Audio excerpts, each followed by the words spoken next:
All right, buddy. Welcome back to Ox Talks. It's Monday, March 18, 2024. Thanks for tuning in today to watch the video. Appreciate you all very much. And I would ask that you please subscribe to my channel if you haven't subscribed already. To all the new subscribers in the last couple of weeks, welcome aboard. And I really appreciate you being here. Let's please continue to hit that thumbs up button, the like button, and hit the bell notification. Most importantly, please share the videos, guys, as far and wide as you can with many people as you know that are willing to read and watch this material. It is crucial times right now. We are continue to embark on this collapse. The articles I'll share with you today, unfortunately, is not any better economic news. We have wages falling. We have gas prices rising at the fastest pace now in over a year. And I'm going to conclude today by addressing the immigration issue with the Haitians coming in through Florida and also impacting up into Massachusetts. So we have all of our borders being attacked by various groups of illegal immigrants that are further weighing on this country and unfortunately increasing not only the violent crime, but also the sexual crimes. This has to be curbed.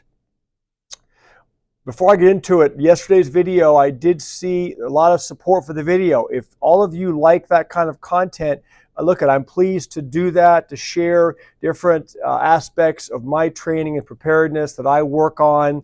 I did receive a couple comments for input about the medical kit that I shared yesterday. I didn't have time to open it up and go through each individual item from that medical kit. But if that's something that you'd like to see, again, comment below and I'll take some time and do that in the coming weekend when I'm back up there. And we'll continue to focus on as many aspects of being a well-rounded, prepared individual as we possibly can from my perspective. I'm just one person. I welcome input from everybody else. We're all learning from each other. Thank you for leaving comments below, interacting with one another. Let's get into today's stories. The first one was from Fox Business Today. The article is entitled, "Wages in the U.S. are falling at a striking pace." It says U.S. wage growth has slowed sharply over the past year and is getting closer to returning to pre-pandemic level, according to new data from career site Indeed. The wage tracker, based on salaries for job advertisements listed on Indeed, showed that the salaries were up 3.3% in February compared with the same time 1 year ago. This is a marked drop, it says, from January 2022, when wages were up about 9.3%, suggesting that employers are facing less competition for new hires. That means they're going to continue tightening the screws. They're going to pay you less for the same exact, if not more, work that you've been doing all along. So understand what's happening in the shift in dynamics in the mindset of these employers, not to mention the layoffs that we talk about all the time on this show and you're seeing unfolding before your eyes by the tens of thousands. And many, many more thousands on the way this year and the coming couple of years from my perspective based upon what we're seeing and reading. So they're paying less, you're probably working harder, and look, keep in mind that the official inflation numbers are still higher than the wage increases. So not only are you getting paid less, but it's also costing all of us more for everything at the store, at the pump, which we're going to discuss next article, for insurance costs, for healthcare costs, education costs. All this stuff is ramping up. It's not coming back. You're being paid less, and we're paying more for everything. So where does this end? At some point in time, something has to give. The article continues. It says, the pace of deceleration is striking, wrote Indeed labor economist Nick Bunker. Posted wage growth has fallen by almost 3 percentage points over the past year, this guy says. While the deceleration is broad-based, which means it's across most sectors, it says it's most pronounced, of course, on low-wage sectors. Posted pay for that group tumbled to 3.4% in February from 12.5% at the start of 2022. That is a massive deceleration in the wage growth in low-wage sectors. And look, those are the people that need the wages the most to survive. Those are the people that are feeling the pain most from this crushing inflation. By comparison, wage growth for high-wage employees, it says, dropped from a high of 8.2% to 2.6% in February. For middle wage earners, year-over-year growth has fallen to 3.9% from a peak of 8.5%. And the article goes on to say economists anticipate the labor market will continue to slow in the coming months as higher interest rates work their way through this economy. So if you are working for somebody else, if you have a boss, so to speak, maybe it's time to consider becoming your own boss. I think one of the first videos I did 4 or 5 months ago was become your own boss. Go back and check out that video if you want to. Talk about being kind of like a deer in the headlights in front of the camera here. It's interesting to see the change over 5 months even, but I'd like you to go check it out if you find it important or interesting. It's important that we consider and explore having a side gig, starting our own businesses, even something small on the weekends, even some kind of a garage sale stuff going on, or an eBay business, or whatever it is.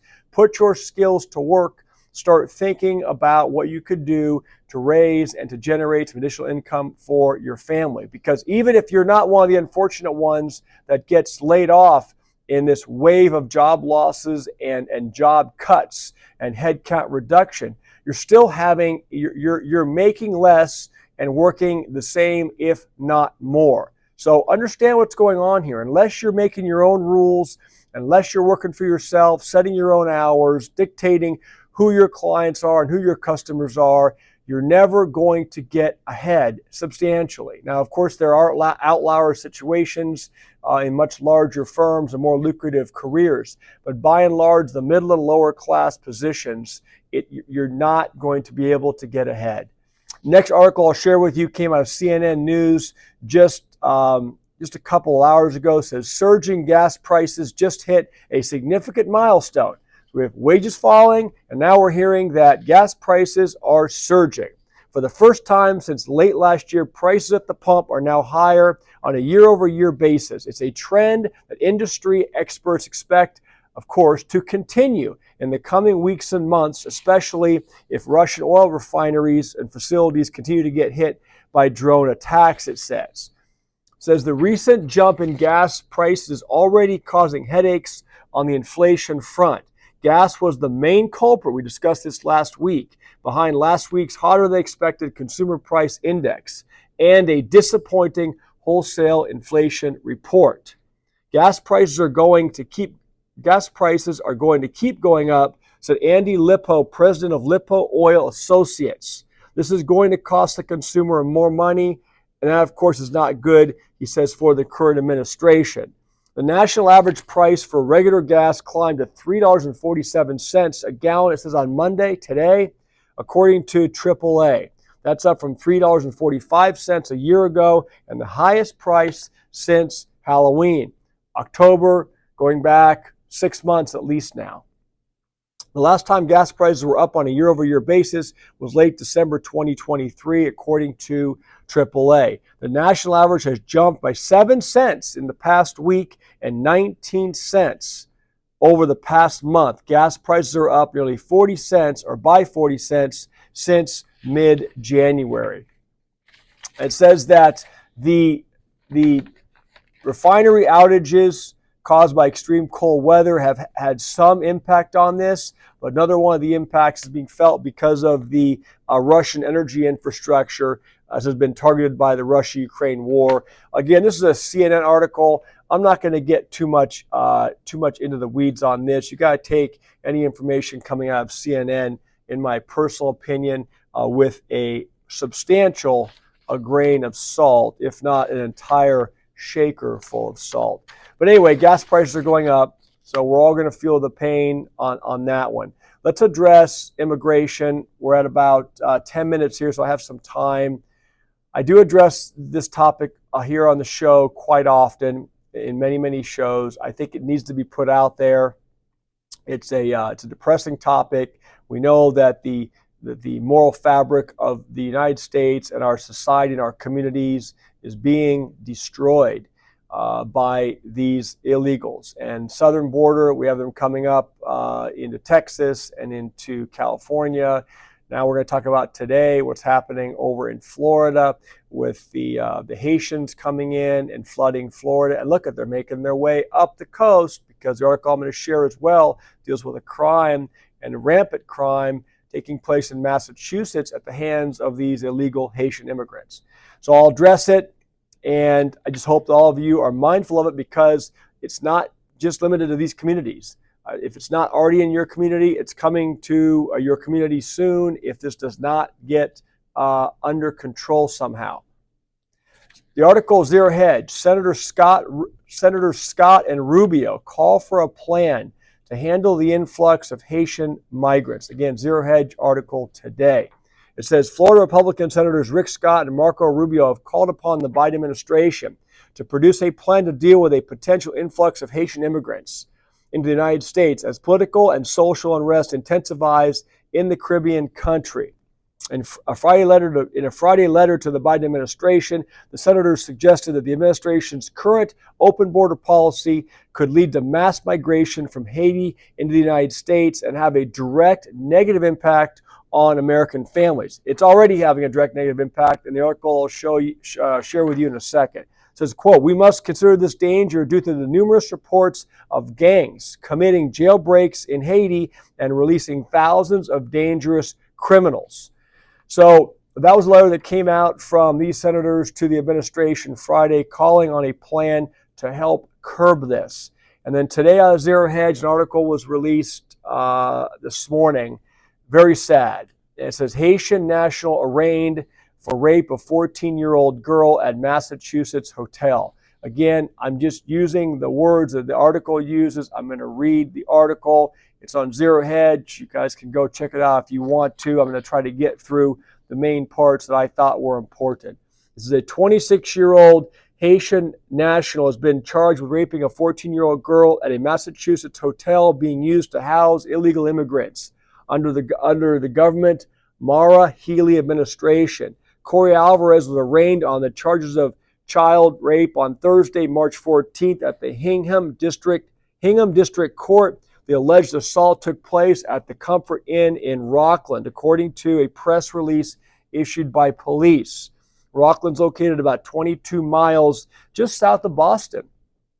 Says Patrol Lieutenant Thomas McDonald of the Rockland Police Department told the Epoch Times that since the state secured the 100-room hotel as a shelter of illegal immigrants in October, the police have taken on a heavy volume of calls related to the property. He says there were a lot of calls, he said.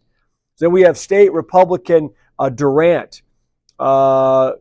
Basically has started to get involved here. He says, quote, "I'm appalled and deeply saddened by the news of the rape at the migrant shelter in Rockland." Mr. Durant told Epoch Times, "This heinous act with the shelter is not only acceptable,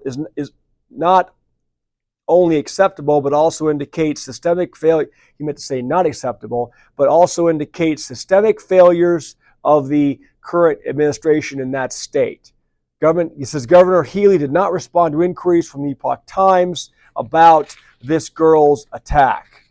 It says Mr. Durant told the Times that the attack at the Rockland Hotel is a tragic sign that the flow of illegal immigrants into the state needs to be stopped instead of looking for more places to put them. He said he has received countless reports that demonstrates the migrant shelters across Massachusetts are plagued with a pandemonium of serious problems, including, listen to this, drug and sex trafficking, violent crimes, outbreaks of fires, and spread of diseases. We covered the disease issue last week on the show. There's an outbreak of measles in certain states it's tracked to and resulting from the immigrants. It says last week, Massachusetts health officials confirmed that there was a small outbreak of chickenpox at a 400-person capacity migrant shelter recently set up in a popular rec center in Boston's historic neighborhood on Roxbury. So this is, and this is according to, listen to a statement from the Boston IC office. A 51-year-old is wanted on charges of, again, sexually assaulting, raping a 14-year-old girl last July in Brazil. Listen to this, in just 1 week, in just a 1 week sweep conducted nationwide in January, ERO agents, that's enforcement and removal operation, ERO agents report that they arrested 171 non-citizens with pending charges or convictions for murder, homicide, and assault of children. A similar 1 week sweep conducted last month turned up 275 migrants with sex convictions living illegal in this country. I'll leave it there. I'm going to keep touching on this stuff. Extremely sad news for that family and for that young girl. And, I had a friend years ago. He's since passed away. His name was Bob, great guy.